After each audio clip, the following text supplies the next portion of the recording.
Welcome to the Lorehounds, where one of us is an expert at swaddling babies and the other is allergic to karaoke. I'm David. I'm John, and I guess you'll just have to guess which one. This is our coverage of episode 15, the season finale, season 2 of the Pitt on HBO. We might have some more stuff in the works, and of course, I think season 3 has been greenlit. So the email is going to be ptmc@thelorehounds.com. You will continue to be able to reach us at that address. The hackers have not so far. We haven't had to shut down. IT hasn't told us to shut down our emails yet, so we're okay. That's right. You could also find in the show notes, there is a Notion-based show guide where you can keep track of all the characters, including the patients, their conditions, and their doctors. And there are nurses too. We can't forget about the nurses and the pharmacists. And the pharmacists. Let's not forget about the pharmacists security and the guards. social workers. Yeah, so everybody. Even some of the EMTs. Why don't we just say the staff? I cannot. The work that Nancy put into this thing is phenomenal. Every week, like clockwork, she messages us on the Discord saying that she's got everything up to date. I was scrolling through the patient list today. I mean, it was a tremendous amount of detailed work that she put into this. So Nancy, as always, thank you so very much for all of your help and support. And all of you out there in listener land, you should go hit the link in the show notes and go check out the patient guide because we'll keep it around for season 3. Absolutely. Thank you, Nancy. And excited to do more show guides with you in the future. Yes. And that's an example of the kind of stuff that we get up to over here at the Lorehounds. And, we're independent podcasters and we really rely on your subscription dollars. So if you have any interest in supporting independent podcasters like us and things like the show guide and the show tracker and all kinds of other stuff, head over to the link tree in the show notes. And then from there, you can either get to our Patreon or our Supercast, where you too can become a member of the Lorehounds family. Well, we're here, David. We're at the finale. Why don't we get right into it? What are your hot takes? I'm exhausted. Mm-hmm. That's my hot take. I think everybody is now. Yeah. Right? At least we didn't have Mohan having a manic moment at the end of like, I have to keep working. I'm going to stay here. Right, exactly. Like the end of season 1. I was doing some thinking about the show today. I did my second watch this morning. I've got a blog post in the works as well. Because, just a really quick tangent. Rabinovich, Al-Hashimi, and Abbott. They're all Abrahamic names. They are all, names from 3 great traditions. And there's just some interesting stuff going on there. I think I read somewhere that Rabinovich comes from Noah Wiley's, like one of his grandfather's names. Oh, really? Okay. I didn't hear that. It didn't come out of nowhere. He sourced it from family. Sure. Something like that. So there's just this cool, I'll write it up in the blog post, but it's this cool multi-layered effect that's going on in the show. And while the show is like really grounded in realism and it's not manufactured television drama, like part of me, when Langdon was turning out his pockets, I was like, oh no, Whitaker's badge. He used it to steal drugs. No, he didn't. Right? That's not going to happen in this show. Yeah. No, I like that they were just like, come here often, make at least a little bit light of it. Exactly. So it's just a really great television. It's a drama on television. It's like not television drama. And it operates on these multiple levels as well. And then I think the real trick of the season was something that you pointed out early on, that it's not a big single trauma event like the Pitt Fest shooting in season 1. I think Javadi points it out. It's the slow burn of what this job does to your mental health. Yeah. Quan was like, peace, I'm out, man. Like I'm actually paying to be here. I don't need to stay here and watch all you suckers, burn yourselves out. But the real drama of the season was the toll that this job takes on dedicated, committed, passionate, talented, smart people, and just how it grinds them up and burns them down. Did you feel, though, that Javati's pivot to emergency psychiatry was like kind of out of left field, though? It was a little bit. I didn't feel like we got They did not lay the ground, right? No. Like they I feel like it was in the same episode there, like an episode before, I guess. He's like, oh, her TikToks are pretty cool. It's all about like self-care. And right. And I was like, if you want to do that, you have to lay it earlier, and maybe don't have her be the one that called down the psychiatry attending.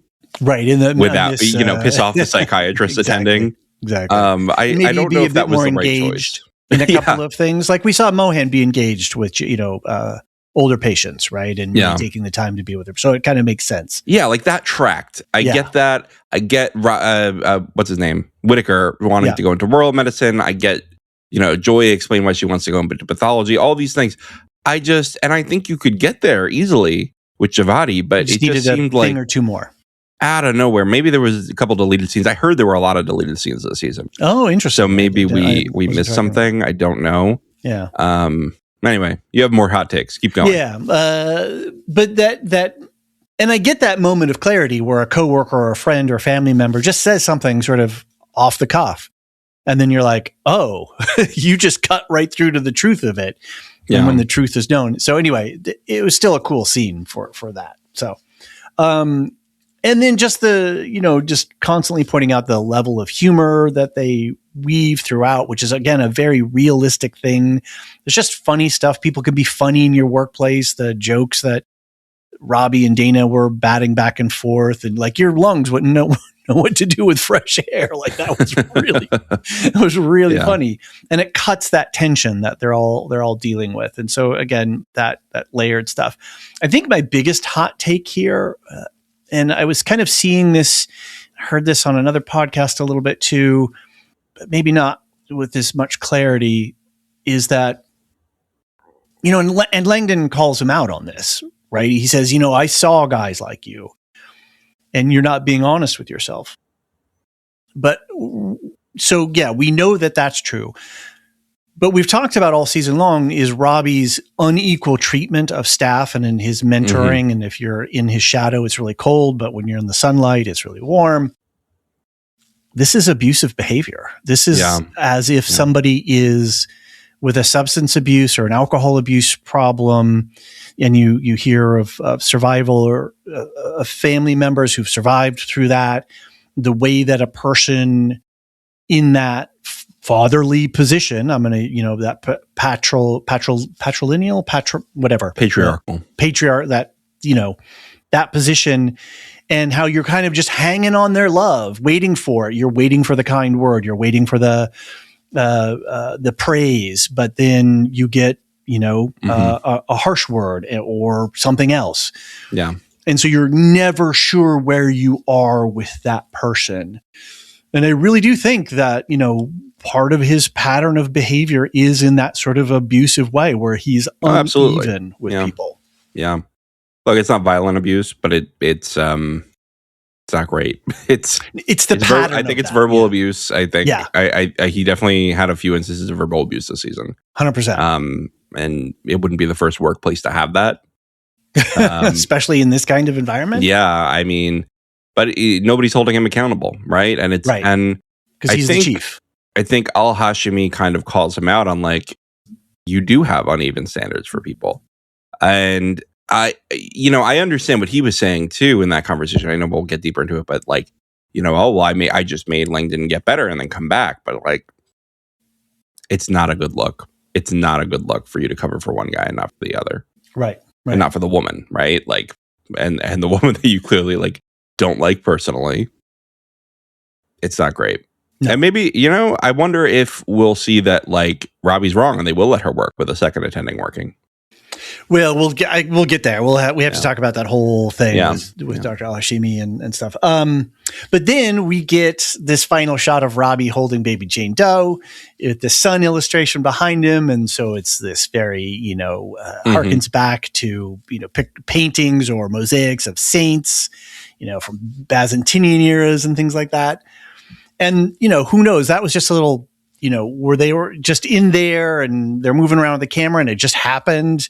It doesn't matter if it was planned or not. It's just one of those things when a show is firing on all creative cylinders and everyone is pulling in the same direction, that kind of stuff happens unplanned for, and then it speaks perfectly. And so that Robbie is a flawed individual, and yet still they give us a saintly picture of him at the same time that he's sometimes a dick, right? Mm-hmm.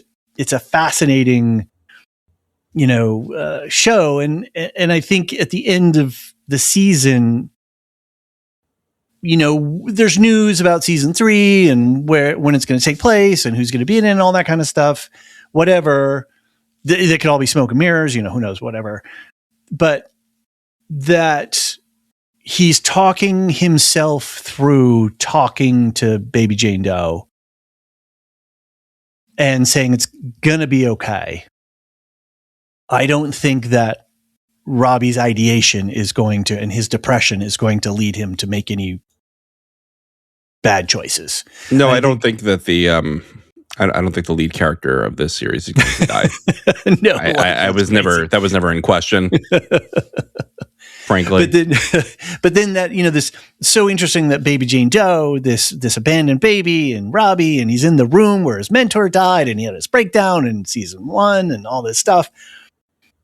And baby Jane Doe is this sort of spiritual totem, this through line, this constant of a storyline. It's just so fascinating and just so interesting. And how they brought all, we were wondering like, oh, what's going to happen with baby Jane Doe? And then, the baby Jane Doe storyline isn't resolved. Yeah. And yet it's so emotionally cathartic and resolving in that moment. Well, when Robbie shows up in season 3 with a baby carrier on him, that'd be great. Because he's done the kinship adoption. I don't think he's doing that, but no. To be clear, but I don't think so. Duke's going to have a new kid. So I don't know. That's just a lot of messy thoughts. This is it was a messy episode in a lot of ways. We only had really one real patient. We had a DB and chairs. But that it just, and as I was doing my notes, there were times where I was just sort of on the edge of tears and not tears, but very verklempt. I was just verklempt the whole time I was watching this. So, pretty phenomenal. There's, you should give your hot takes, and I'm going to look something up. There's a podcast that I have to shout out in just a second about it, from an Australian podcast, where there's a woman. You have it listed here. Yeah, but I don't have the actual, I never got around to writing the citation. So, but anyway, what's your hot takes? And then I'll tag that in when we get to. Yeah. I'm going to say, first of all, overall on the season 1 was better than season 2. It just was in every way. And I think the reason is Robbie is the best and worst part of this show. Mm-hmm. He is the best part of the show when he's the core, but the overuse of Robbie this season without much focus on the other characters detracted from the ensemble cast and detracted from the storytelling. Okay. I thought we were going to get more with a lot of characters that we didn't. And we did a lot of hyper fixating on Robbie. And we're going to have a lot of focus on Robbie. He is the main character, right? He's the main, focus of the show. He's the attending, but it can't only be about Robbie. Right. And right. I'll be honest. I've been looking at some of the interviews with Noah Wyle lately, and I think I see why. Okay. I think Noah Wiley's going through a bit of an ego trip right now. Oh, you think so? It's not great. Somebody apparently George Clooney had said like, "Oh yeah, I'd love to hop on the Pitt, reprise my ER, relive the old ER days." And Noah Wyle was like, "Oh, maybe he should have invited me to a movie over the years." And I was like, there was humor in there a little bit, but that was like 80% spite, right? It wasn't great, but like that wasn't the only thing. It's like he was talking weird stuff about like people shouldn't leave the show because it's a surfboard, not a springboard, and like all this weird stuff. And I think having him in the writing room may be a problem. I just think I think this is a man who expected to do better after ER and didn't. And he has his flowers now, and he deserves them, right? Like, he deserves his flowers for this performance. But he shouldn't lose sight of the fact that the whole cast got him to where he is, not just him.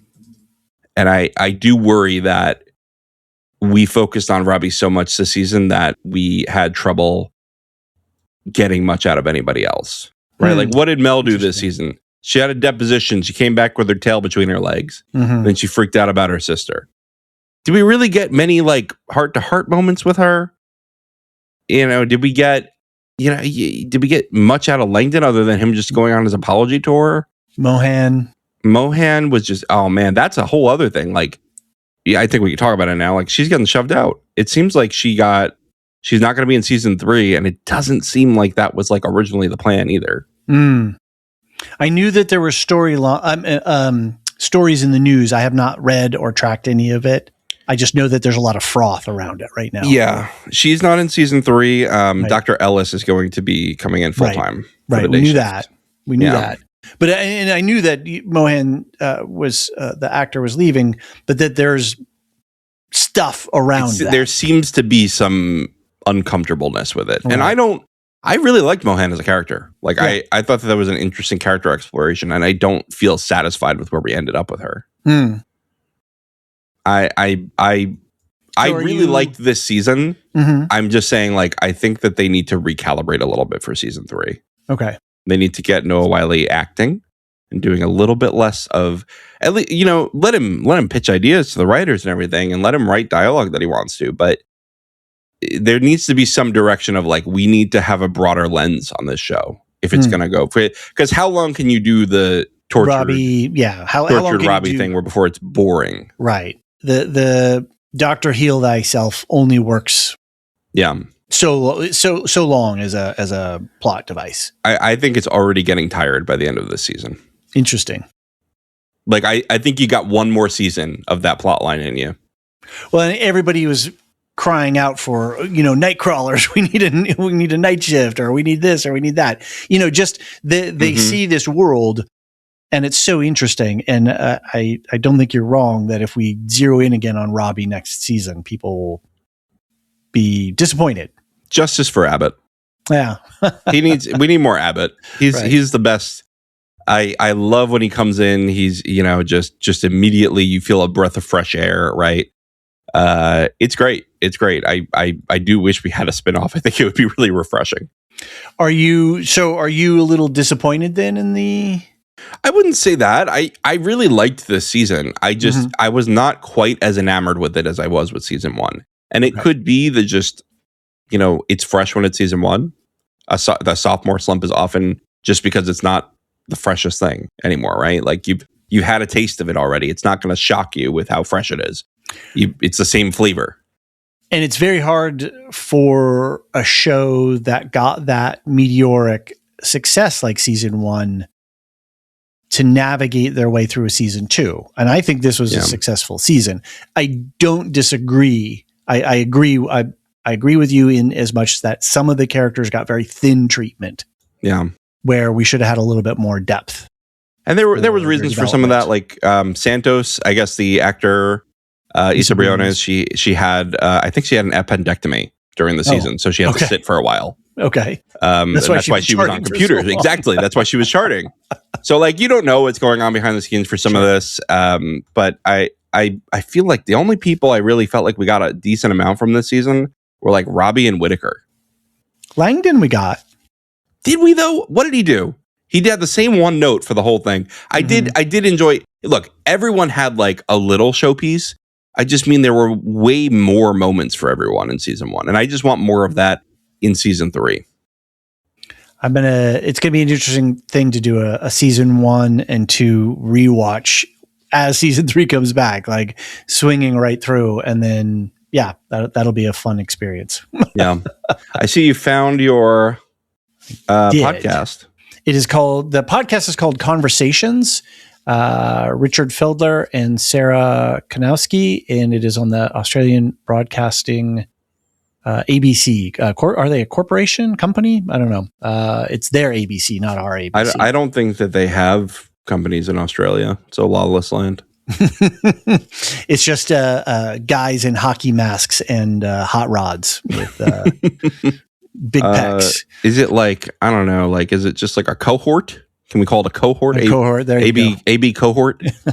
So there's this, I just happened to stumble across it. I have this podcast in my feed, and I just every once in a while listen. And I saw this thing about being an Outback general practitioner, an Outback GP.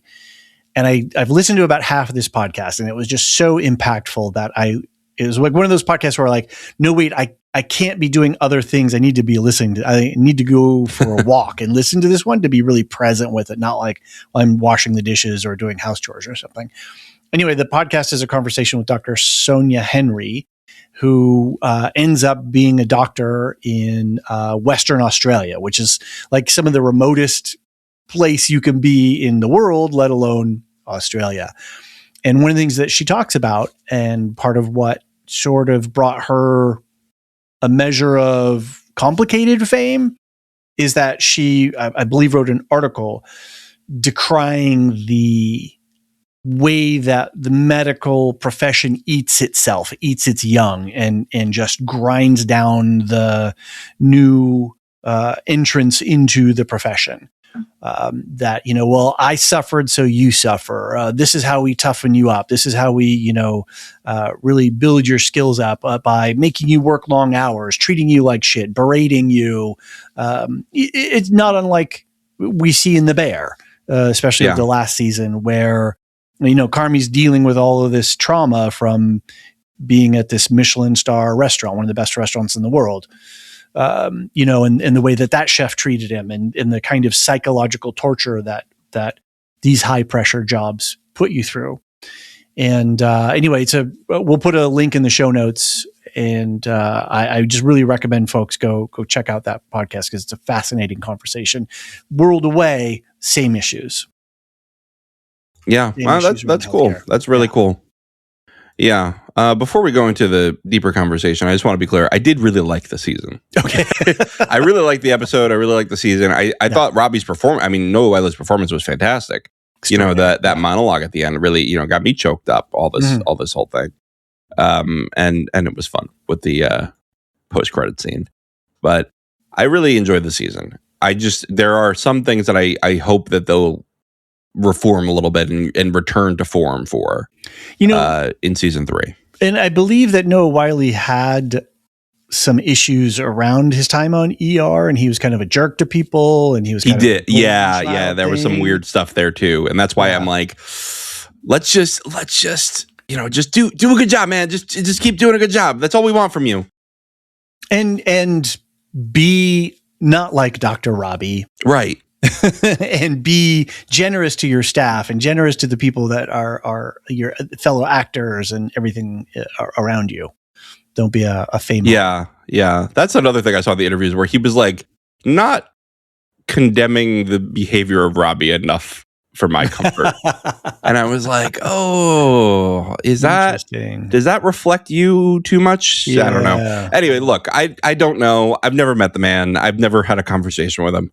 He could be very lovely off air. These interviews really left me like, I'm seeing something here. Yeah. And I need you to get that under control, because you're doing such a good job on screen, and I want this to continue, and I want everyone, I don't want in 5 years there to be some kind of like, the Pitt was a crazy set. Right. It was a toxic work environment. Right. Yeah. When it on the outside, appeared to be like great and supportive and all those wonderful things. Yeah. Now, the interviews that give me life are where Bryan Cranston talks about his daughter on the Pitt. And they had Taylor Dearden on, and I guess it was one of those interviews where they had a previously recorded question from Bryan Cranston, and he goes, "Hey, Taylor, it's Dad." And he goes right into it. It's funny. It's fun. All right, let's take a break, and we'll come back and we'll talk more about this episode.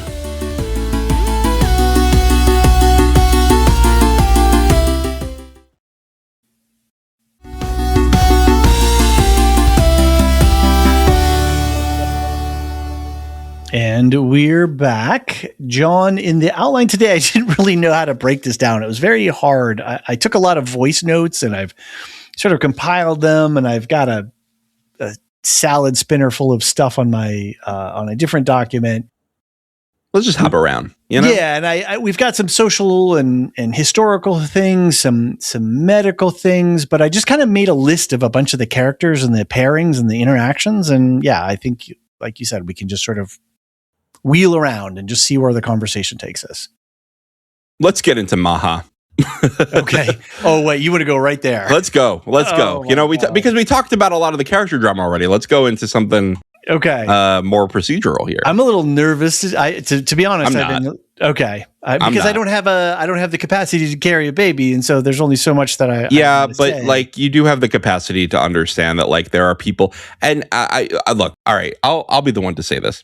Well, and I think we should separate. Is free birth and wild birth Maha, or does it? Like I wouldn't want to necessarily put that movement into at this point. I think they are very linked. Okay. I think they are very linked at this point. Right, and the two terms are a little bit interchangeable. One is part of the other, but the other is not part of the one. Like it's a weird space. How people cut the line. Like, are you vegan, vegetarian, pescatarian? Right, you know. There's like all these weird gradations of things. Yeah.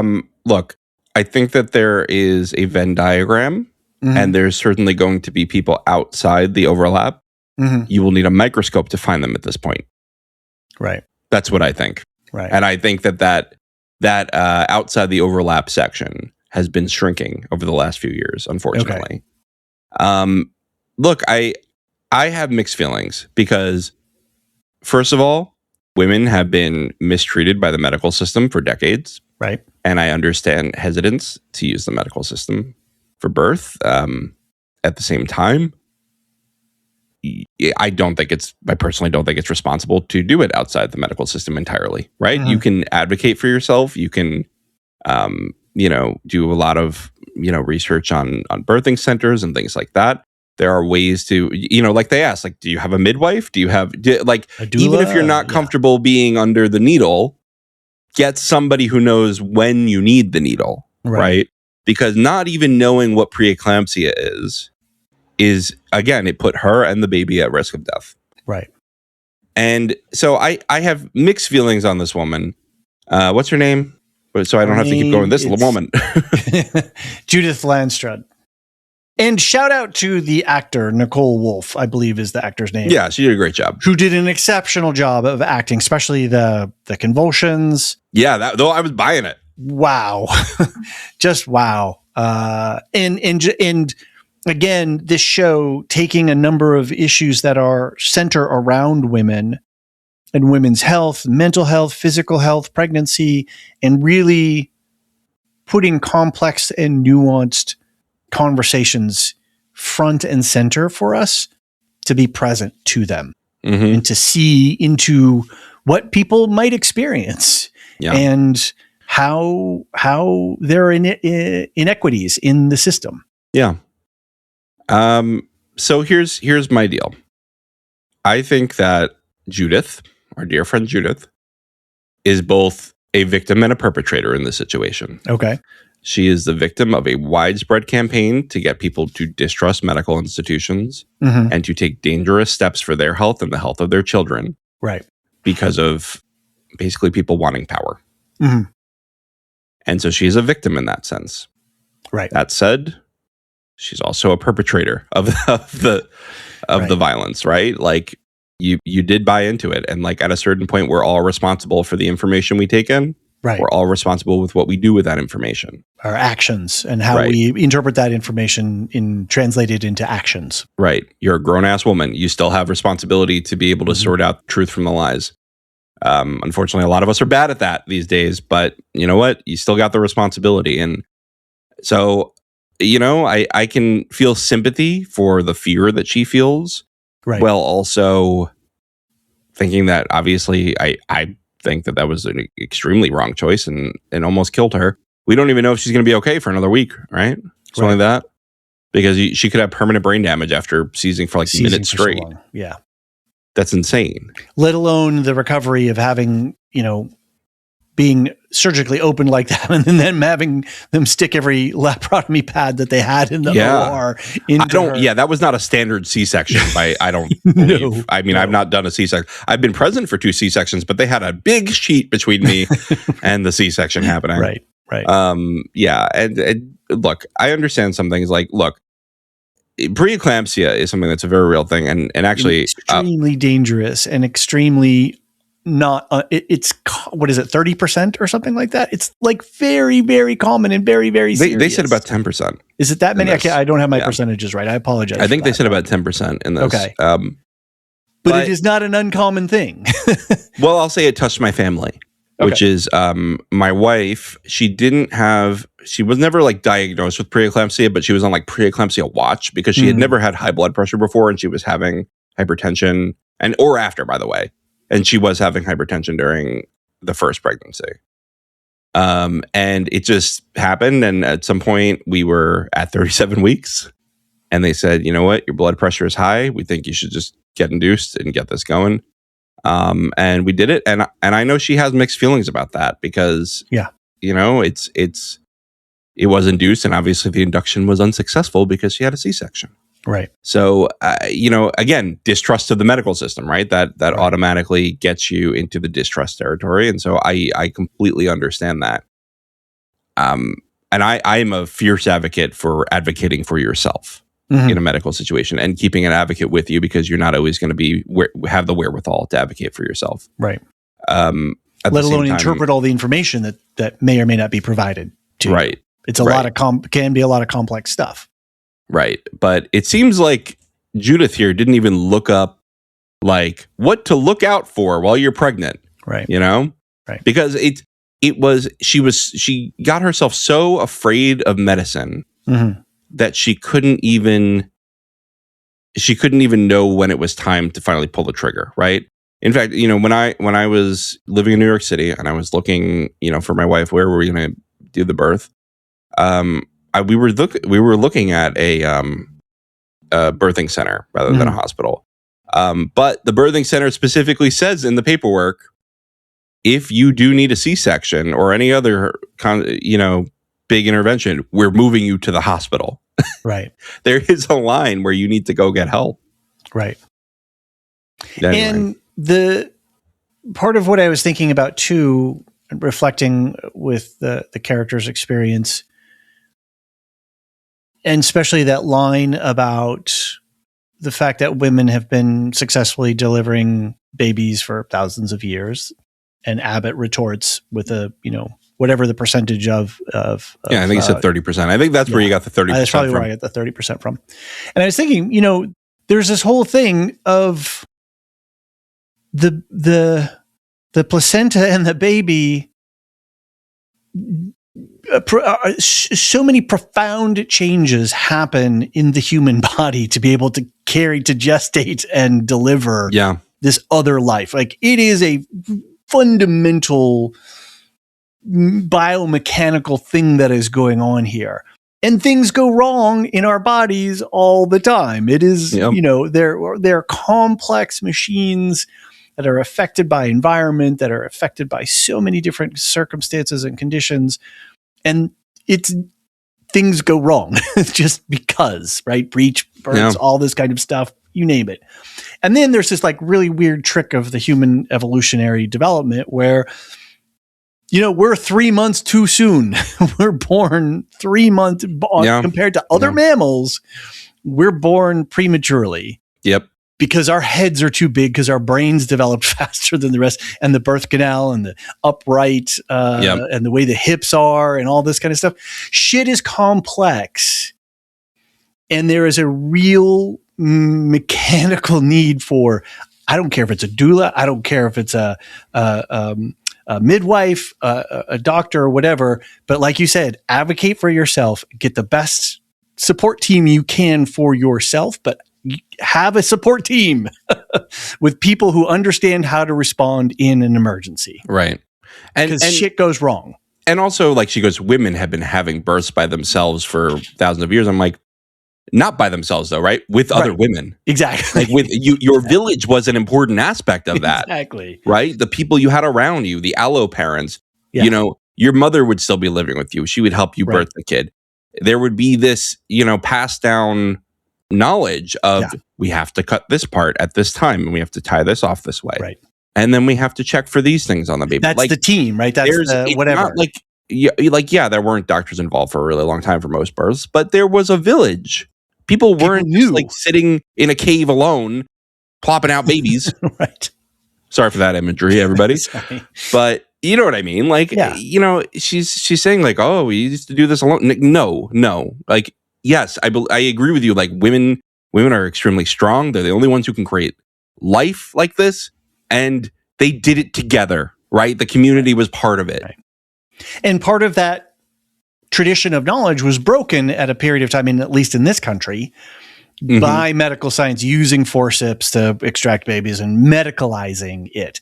So there's a natural want to swing back away from that, but not at the expense of. Yeah. Right. We have to find the proper space and zone where you can have the experience that you want, but responsibly. I think the healthy balance is you get a birthing center that maybe has a doctor on call. If you need the doctor, they're there, right?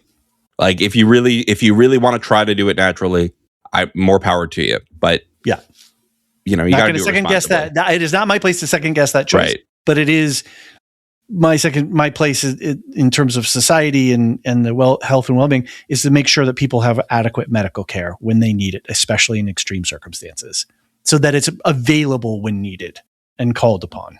This has been the latest episode of Men Telling Women How to Give Birth. Exactly. That's why I didn't want to go down this, because I have opinions. I was in a room where my child was born, Yeah, well, I'll tell you I was freaked out. That I'm pretty sure I heard my wife, who's birthed 2 children, say "fucking moron" at some point when we were. So it's not just us, right? And there's something else that you said earlier that has nothing to do with women, with the experience of pregnancy itself and all of that is attendant and how that goes, how that has been medicalized and dealt with over years.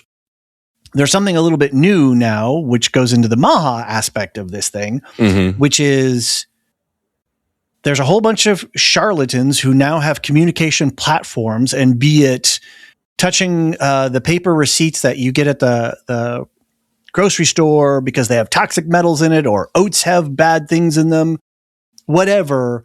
There is a whole industry of people who are filling the internet waves, I would call them the airwaves, filling the ether full of junk science and knowledge and folk ways, and spawning this stuff as folk wisdom or getting back to our roots or whatever. But it's just influencer bullshit. Yep.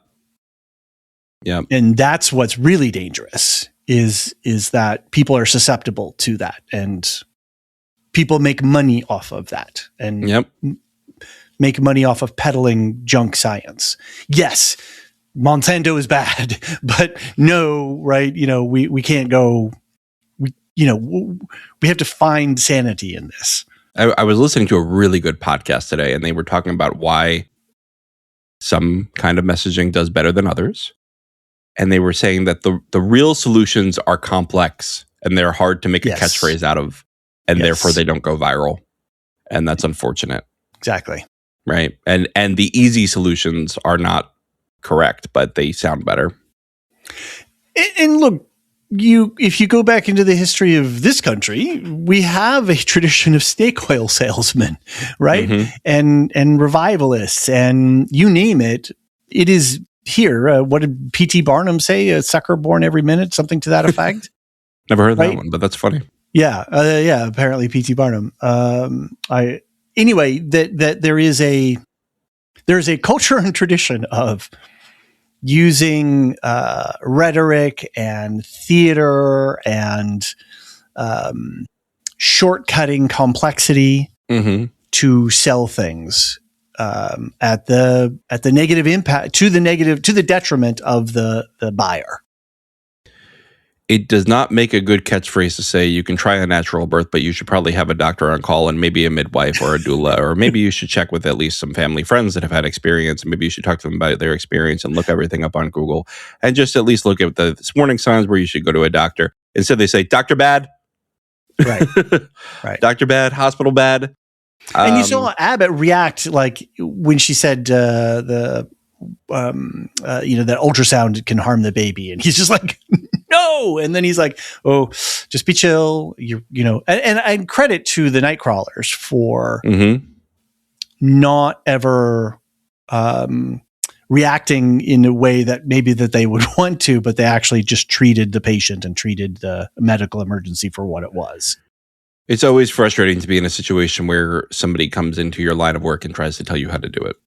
Right. Right. I mean, yeah, good for them. Yeah. Well, and we saw that in season 1 as well, right? Yeah. With the measles people that apparently are still on it. Going after Mel. The way Mel walked, just to take to a later note, the way Mel did the Charlie Brown Christmas Time is Here walk was so funny. Getting the humor. So anyway, yeah, like I think the way you phrased it earlier is good, that there's got to be nuance in this conversation around free birth and wild birth stuff as well. That there are people who are being victimized by this, by influencers and people who are peddling junk stuff, versus the idea that women need to, the rates of infant mortality and mortality for, what's the word I'm trying to find? I'm trying to find a word here and I'm blanking. Maternal mortality. Yeah. That's it. Yeah. There it is. I mean, that doesn't look, we haven't even gone into the racial aspect of it. Like, no, how Black women have much higher maternal mortality rates. And it's not because of, it's not because of anything inherent. It's because of disparate impact of treatment. Exactly. I didn't bring that in just because it didn't have, direct impact on this storyline. Yeah. But it's some of the things that they touched on earlier in the season. Yeah, yeah, exactly. They did touch that on the PCOS thing. Right. There were a bunch of what was it? A torsion or something like that? Was it a twisted ovary? Oh man, that just Ooh. Yeah. That gives me the heebie-jeebies just saying it. And I guess I just want to just assure the listeners, like, we're both fathers. We're both present to the births of our children, and can be very sympathetic to this woman, but also understand that there are complexities beyond this. I don't know. I was really nervous to talk about this topic. Look, like I said, she's a victim in some ways. Yes, I agree with this. It would be infantilizing for me to not treat her like she's a woman with agency. And she does have agency, and she made choices, and they were poor choices. And we do have to talk about that in a realistic way. Thank you for being very grounded in your approach to that's what they call me. Groundy Johnny. That's a weird way to think. I don't know where I'm going with this. All right. Let's move on. Yeah. Thanks, everyone, for riding through that conversation. What do you want to talk about next? Who's Jasper? Which one was that? Yeah, that was the unfortunate gentleman that passed away in chairs. Oh shit! That had hyponarcolepsy. Oh man. That was a wild moment, but yeah. No, he's just really asleep. It's fine. He looks dead. Well, I'd imagine what you do. Like, you can't, if they said something, that's a bad look, right? That's one of those white lies that you have to tell to, clear that situation, because a lot of people are upset there. So, anyway. But that guy's going to go home and be like, a guy died next to me while waiting for the hospital. Yeah. 5 a.m. He checked in at 5 a.m. That's a bad look for the hospital. Like, that could be a season 3 thing, right? That could be one of those things that spins back into season 3. I think, honestly, what they need to do going forward is just figure out how to triage people better. They're obviously incredibly backed up. Well, he came in with a non-emergency thing, right? That's the whole thing. Is he came in with hemorrhoids? You don't die from hemorrhoids, really. It's you must have these where you live, these urgent care centers. I think that's actually a brand name, and that seems to be like a reasonable mid-tier solution, right? They can take they can help unburden. My local hospital has like a whole chain of urgent cares that you can go to. Actually, 2 of the local hospitals have them, so that you don't have to go to the ER unless, like, look, it's the middle of the night, the urgent care is closed, fine. But if you're during the day and it's a non-emergency, just go there. Yeah. I have to tell you, the urgent care near me is bougie as F. They have massage chairs in the lobby. Wow. They have a slushy machine. Is it inside the Trader Joe's? Or is it next to? It is not. It's got a Pac-Man machine with all the retro games, not just Pac-Man, but like Galaga and whatever. Wow. And you go in there and you're living luxury. Got some Wi-Fi action, and I couldn't believe it. I was like, oh, this is bougie. Wow. Okay, good enough. Yeah, we depended when we moved to our new town and stuff like that. We depended on the urgent care a couple of times for a couple of things, and not urgent, but yeah, like I had remember it was after Rings of Power. I had that really bad cold in that January something, and I was coughing all the time. I had to go to urgent care to get taken care of there. And boy, I'm really glad I saw a good doctor there and got straight away got taken care of. Patch you right up. Yeah, it's good. So. Baby Jane Doe. Well, Baby Jane Doe. Yeah. And I think it's so, there's no way that I could have predicted how Baby Jane Doe's storyline would have sort of woven through and ended up at the end. Like, it seems like they wanted her to be the forgotten piece, right? Like just abandoned and even abandoned by the system. Well, then it dovetails with Robbie's storyline. And then, that we learn that he was abandoned at age 8. And, that's part of his issues that he's dealing with. And then it's just like the whole thing was set up so Noah Wiley we could have a picture of Saint Noah holding the baby there in front of the sun. Did you see those pictures? No, I didn't. Oh, okay. Funny. I gotta, let me see if I can drop this. I had the picture. Where'd it go? There is, where did it go? Did I put it in my trash? There is, during the shot where he is talking himself through the Baby Jane Doe, conversation, right? Saying, oh, I was abandoned too. So, here it is. The camera is dancing around. Let me put this into our Discord chat in the production channel there. And if you look behind his head, there's a little sun. He's looking very presidential. He's looking very saintly. No, I'm making a joke from other images. Oh, right. Yeah, no, he doesn't have a red thing on his thing. So, did you see somebody said the new uniforms at the Pitt? Yeah, I've seen those. With red sashes. Yeah. I was really restraining myself and not posting about a dozen of those things in the Discord channel for the Pitt. But it's hilarious. I mean, I don't care. It's just like it's just everything is so stupid now. The OK Buddy Whitaker subreddit is just like cutting me. I'm glad you're having a good time. Oh my goodness, it's so good. But anyway, so we have Saint Robbie there holding Baby Jane Doe. So yeah, it feels like that was just a carefully crafted little thing all the way through. He's the patron saint of depression. Yeah, more or less. Mm. All right. Who do you want to talk about? Can we just talk about the post credits? Yes.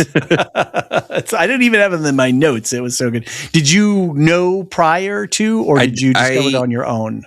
I think I might have caught wind of it, but I was still like surprised by the execution at least. Okay. It was very fun. I was sitting there sort of in just trying to process, and then the music kicked in. I was about to end the episode when I heard the Alanis Morissette song. And I was like, wait a minute, what's this? And what's funny is Issa Briones, who plays Dr. Santos, is a Broadway singer and an incredible singer. And it's very hard for a trained, talented singer to pretend to be a bad singer. Yes. So good for her. She nailed it. Did you see her taking Mel's hair tie out and then I think I watched it like 3 times because I thought it was so funny. And it's the perfect song. Yeah. It's the perfect song for them to have been singing. Like, that they could kind of do it as a duet, and it's this primal scream vibe to it. Yeah, it was perfect. And just how into it Mel was so funny to me. Yeah. I love it. When she invites her out, like, it's you and me, girl kind of thing. And Mel's like, let's go. She was. Yeah. I was just really proud of Mel in that moment. I think Mel, again, I wish we would have had more of an arc for her this season. Yeah. But if you were going to assign an arc to her, it would be understanding that she has to forge her own identity. Right. Away from her sister, away from work, and gain some self-confidence here. Right. She's extremely competent at work. Now she needs to find her self-confidence. Did we see her pull any real medical miracles this? I don't think so. She didn't. Didn't do much. She looked doughy-eyed at Langdon a lot. Yeah. Everyone's shipping them now. Yeah, I mean, they were already, but it made it worse. Although somebody said the Santos Mel shippers are going nuts right now, and they're calling her Mentos. I love that. That's the celebrity couple name. Mentos. That is funny. I do like that. Malfeasance, as she called her. I did think too about the shipping of Langdon and Mel, but I actually had this in my notes. Langdon's married, and I don't think fingers crossed he wouldn't go there. Mel knows that he's married, so I think that would be awkward for her. I don't think she'd be down for that kind of thing. And so I'm just like, oh, but why can't you just have a man and a woman in a workplace who are two professionals who can respect each other, can have a friendly and intimate relationship, that it doesn't have to go to romance? I think you can absolutely do that. I just don't think that at least Mel is playing it that way. You think Mel is in love with Langdon, or she just respects? There's something going on there. I don't think Langdon is, that into Mel like that. No. I think Langdon is having the professional relationship with her. Right. I don't think Mel is totally. I mean, he comes in and she immediately runs and hugs him. Okay. I don't hug my coworkers. That'd be a little weird, right? Okay. I'm hopeful that Mel she just likes him, right? And you can just like a coworker, and you can just be into your friends. Yeah, that's where I'm sitting with it. I am not shipping them. I'm shipping Abbott and Mohan. I'm not shipping Mel and well, I think you're gonna have to wait a long time for that one because Mohan seems to be out the door. Going the way of the. What do they say? I don't know. Dodo? Going the way of the dodo. The dodo. Thank you. I could not get there. No, that's extirpation. I'm sorry. That is not extinction. That is extirpation. Explain. Murdered by humans to the point of extinction. We removed them from the ecosystem. That's unfortunate. Yeah. And it's unfortunate. The whole Mohan storyline is a rough one. It's a tough one. And she's out there in the ambulance bay, and Robbie's trying to be all like Rabinovich, being, Dr. Rabinovich to her. And she's just like, fuck you, guy. Yeah. Right. He just can't help but like be a jerk to her.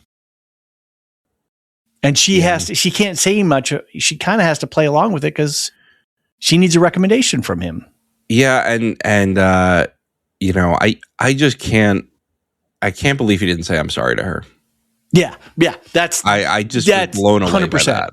100%. I was like, there were so many moments where it was like quiet and he should have been like, look, I'm really sorry for how I talked to you before. Yeah. That's all he had to say. I'm a jerk. And he blew it. Completely blew it.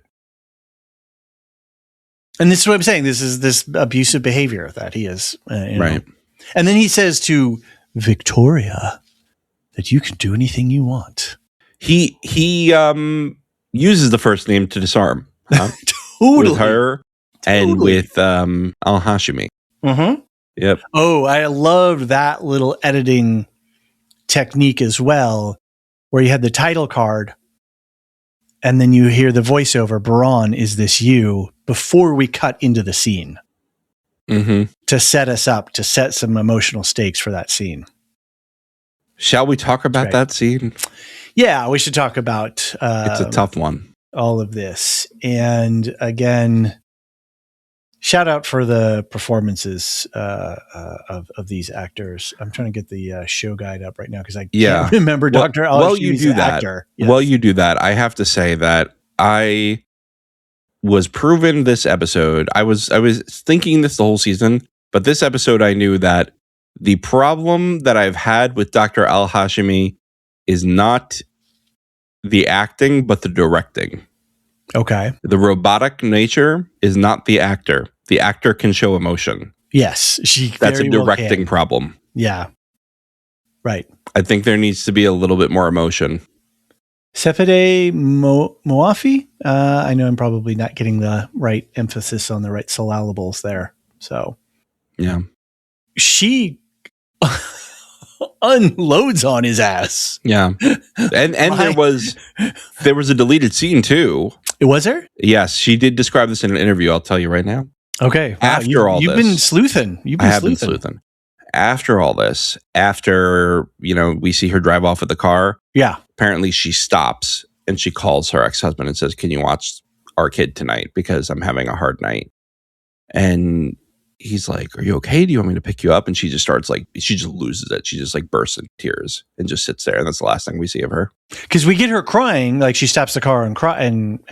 Yeah, but she calls her ex-husband and right. Completely breaks down, and we don't see her again. Was that? Should we have had that or not?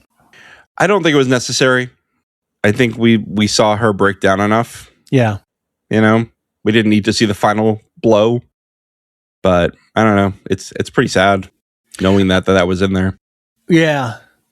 And part of my thinking too was just thinking about, okay, there's an emotional letting go, right? It was a shitty day. It was an intense day. She's, we all respond to stress differently. Some people do primal scream therapy. Karaoke. Others of us seek solace and substance. Others watch TV or, scroll endlessly on the internets. And she needed an emotional outburst to cry, right? Yeah. Women in the workplace, in a professional workplace, in a high pressure workplace, with a high status job, like being an attending,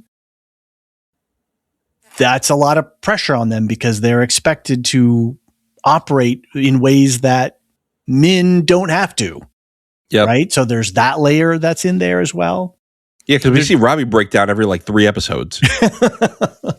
There's a layer of somebody with a disability who's just trying to make their way in the world and not be treated as a second-class citizen because of it. And they're doing the responsible things in terms of medication and blah, blah, blah.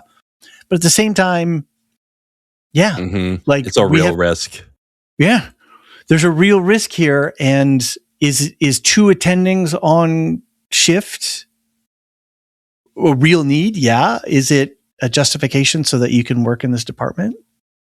We have to question. You're also probably, look, they absolutely need more attendings. This is a realistic number of attendings. But if they didn't actually need more attendings and that's because of her, that's an extra $300,000 or $400,000 a year, right? How much is an attending ER? I'm sure not less than $300,000 a year. Right.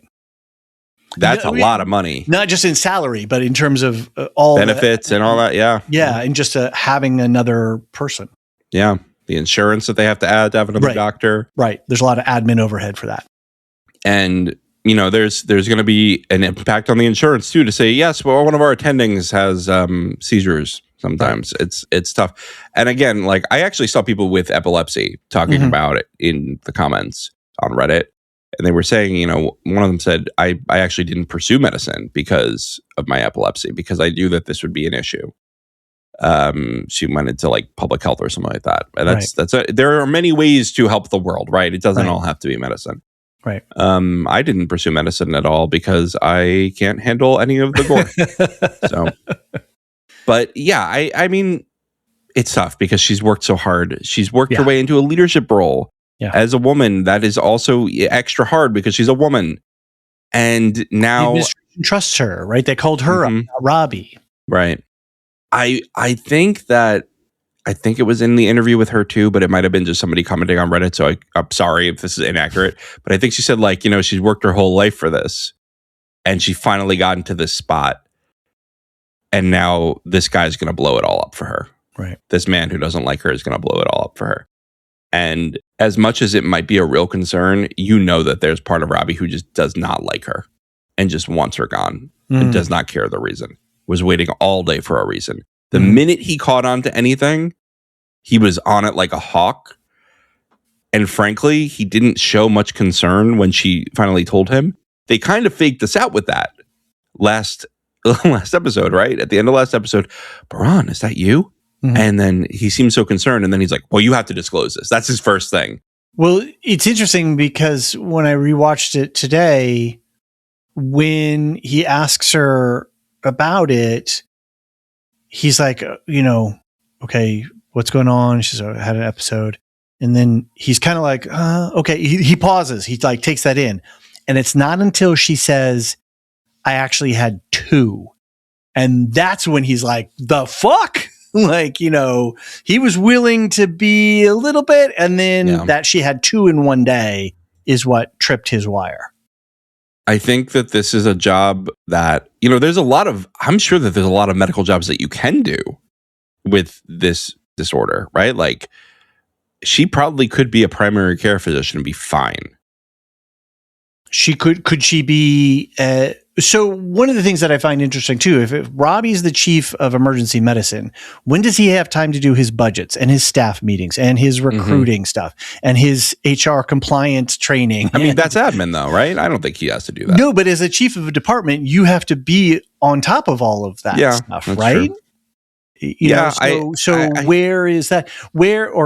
Could she be a senior person in the emergency department that is not working floor shifts, but still supervising students and looking after people and just not, but other attendings are there. She's, maybe there's some. And you're going to pay her to not do anything? No, I know, but that's exactly what administration would say. And you know that, right? Yeah, but you're like, why are we paying this person who doesn't do procedures? Right. We can't bill insurance for her. That's the whole thing. You're not billing insurance for that doctor. Oh, yeah. That's yeah. I just want to I know. I want to flip you off, but not you, right? Like, I want to flip off what you're saying, right? You're not filing a single claim if that doctor's not doing anything. Look, I think that there are probably, I wonder if this is true. Maybe Sarah can write in. But well, are we going to talk to Sarah? We should, yes. And I had some other plans we can talk at the end. I had a couple of ideas for something I want to do for season. Well, my point is maybe somebody could write in about this who knows better, but like, I'm sure that there are many fields of medicine that you can do where you're not doing critical procedures like that, where if you have a seizure in the middle of them, you could like yank an artery out. Right. Yeah. You know what I mean? Like their primary care would probably be fine. I don't know why she needs to be in this exact position, because this is one of the few positions where you can do a lot of harm if you have a seizure during which is what Robbie's freaking out about. Right. And so it's really tough because Robbie has been just such a dick to her, especially, but also this whole season. And I don't think he's doing this for the right reasons, but he is correct, I think. Right. That she can't be doing this. And I think probably part of it is a really high stress environment that's probably egging her on. Or creating conditions for that. Yes, that's what I mean. I'm in shorthand. Creating conditions for a seizure because it's putting stress on your nervous system.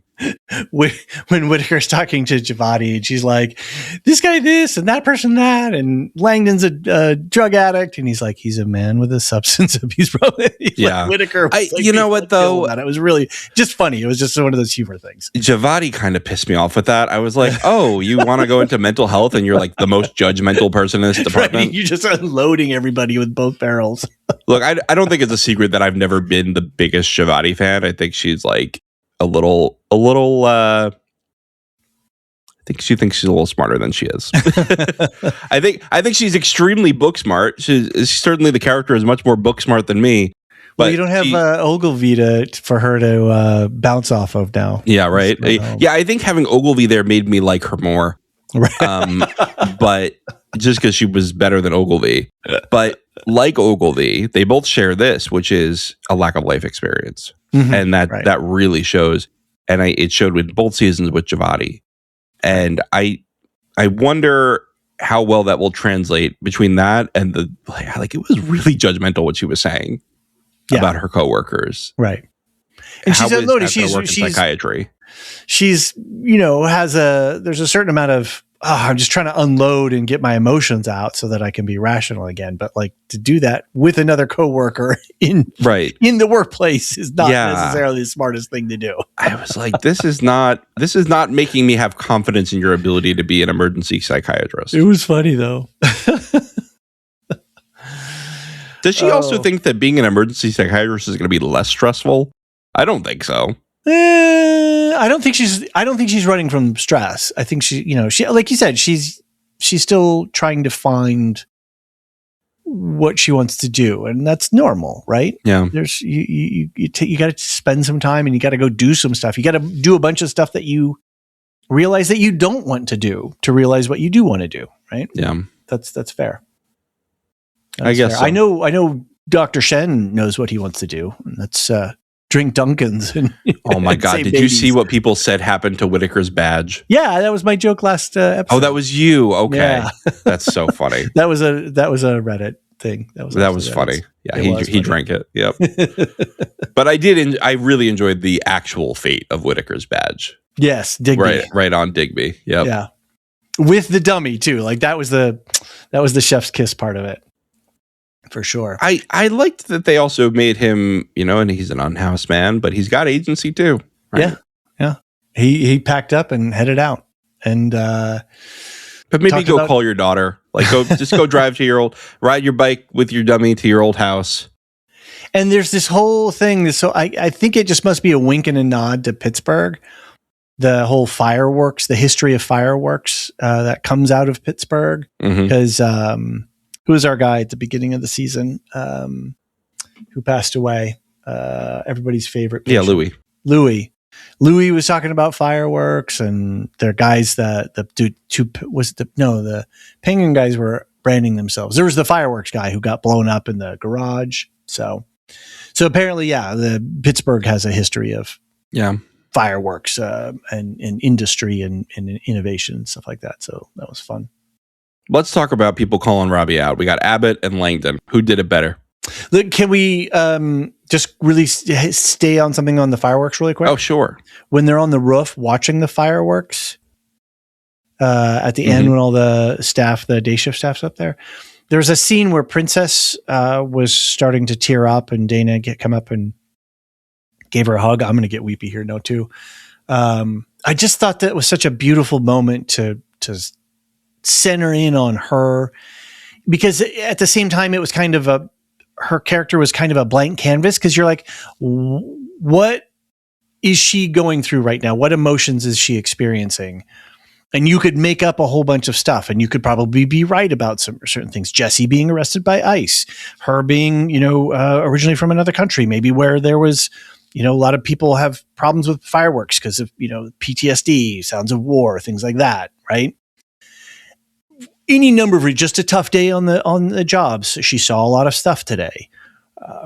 Louis dying, whatever. That it was kind of that Princess in that moment was this blank canvas where we, as the audience, could project our feelings onto what she was feeling and make a guess. But that's really kind of a Rorschach test, right? We're interpreting what we're seeing here, and so I just really appreciated that. What was she hugging Princess? Was it Princess or Perla? It was Perla. Did I have their names backwards? Yeah, that's why I was like, wait a minute. Sorry, everybody. Go ahead. Sorry, everybody. It was Perla. Because they're just bound together, Princess and Perla. That's right. So yeah, with Perla there, it just, and there were a number of cathartic moments. There's Langdon telling Robbie off. There's the post credit karaoke. There's Whitaker driving off with Amy and baby Theo. And this was one of those little payoff moments where I just felt like we all could unpack a little bit of our experience with the show. Yeah. And just be with them. And so that for me was a really nice moment. So now we can get back to roasting Robbie. I'm kidding. Trying to roast Robbie. Who called him out better is what was my question. Was Abbott or Langdon? Or Duke? Duke calls him out, but in this episode, I thought it was more Abbott and Langdon. Sure. And Abbott and Rabinovich the leader of a Christian monastery and the son of a rabbi, are having a little bit of a theological conversation in a room where not 10 minutes before they saved the life of a mother and child, right? Mm-hmm. So, like, there is some stuff going on there. But I think Abbott is just trying to be his friend, where Langdon told him the truth. Langdon told him, "You're not my dad." He called, I think, he says, right? You don't have to be honest with me, but at least be fucking honest with yourself. Yeah. I enjoyed that. Yeah. He's right.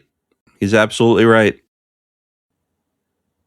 And, the way he kind of blows off Duke's like, hey, like, promise me you'll come back. And Robbie's like, oh, I'll think about it.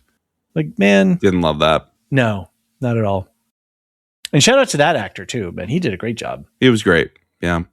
He's been around. That actor's been around a long time. I'm going to look him up real quick. And been in a lot of stuff. He's a real jobbing actor. Jeff Kober. Jeff Kober is the name of the actor, and he's been around for years and years. A lot of great acting talent rolled through this year with all the patients and all the different stuff. So, yeah. I mean, it looks like he was a regular on General Hospital. Really? Yeah. Oh yeah, look at that. That's funny. So he's not new to the hospital game. No.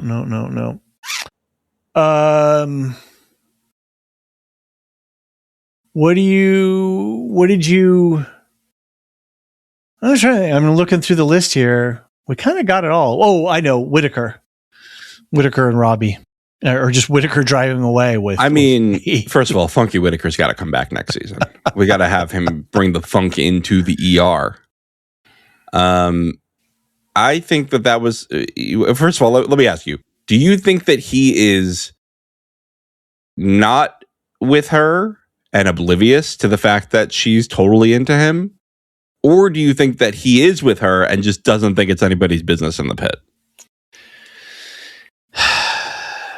It is so obvious that she is so into him, and he slipped into the truck like it was natural, like it was his, that was a couple, right? Like that was a family right there, straight up couple. Hey, little buddy, with the baby. First thing he goes to the baby, he hops right in. They didn't even talk about it. She just gets in the passenger seat. He hops in. He's got his funk on. He knows where the aux cable is. Right? The seat, he didn't even have to move the seat because they're both shorter, right? Like he's like, that was a well-rehearsed little maneuver too of her pulling up and him getting in. So no, dude's hooked. Like that's it. It's not helping out on the farm. That's for real. I think so too. I think he's with her. I think he's hiding that from the pit. Right. But also, obviously, this was immediately after Robbie was like, I thought I'd have a whole family by now. And then Whitaker's like, peace out. Got my family. It's exactly what that scene was about, which is which rolls into the Mohan thing. But yeah, that his life is not that. Yeah. And it's the opportunities for that are fading quickly. We had a lot of parallels between Robbie and Whitaker in the beginning of the season. And I think that towards the end of the season, we really see how Whitaker, at least at this point in his life, has taken the good from Robbie and he's left the bad. I think Whitaker is becoming like mega Robbie. Yeah, I think that's a good call. That he has balance. He has healthy relationships with his coworkers. He's grown out of the Huckleberry kind of, stage and into fully Whitaker. Now he's Fuckleberry because he's on the farm. Only farmers. Oh no. Well, Santos only implements. They did such a good job with Santos's writing this. So her I totally agree. Her character arc and depth was very shallow this season. Yeah, that one I'll forgive though. Yeah, but she was funny. Yeah, they really played her humor up perfectly. So she was funny. I mean, they did have the whole like she was taking a razor to cut herself. It seemed like right. but that didn't really pay off either. Like there Right. was no confrontation or anything. I mean, you can see things for future seasons. And again, I do forgive a lack of development overall on her just because of her appendectomy. Like they just have to keep her sitting down Sure. most of the season. Some realities. Yeah. And now she's on Broadway, so I guess she's doing better. Right. And we're headed towards a season 3. I think, are they done writing it? Did they say? I don't know. But they do like 9 months of filming, so did they start filming already? No, I don't think so. I think, well, they're probably going to be targeted at the same time, like February again. When did we start this year? January. January. Right. But also they were filming still during the season, so maybe they, right. They maybe it's not quite started yet. Well, now that they have the set and the act, they're in a little bit different position than coming out of season 1 into season 2. So plus, I'm sure that they're not going to be doing it while Issa Briones is still on Broadway. No, she's going to be a pretty important part of the show. Yeah, I think going forward. So we talk about some characters where we just can't have the show without, and I think she's definitely one of them. Yeah. All right. Well, I think that's about it for now. I think we got it. Yeah. So it's spring break for the kids here, so we're going to do a little traveling. But you and I should talk with Sarah. Yep. Have a chat with her. See when we can arrange that. Sarah, if you're listening, we'll be in touch and we'll figure something out. I don't know if she's done with her staycation or not, or I'm sure she is. It's been a couple of weeks now. Yeah. So we'll find some time.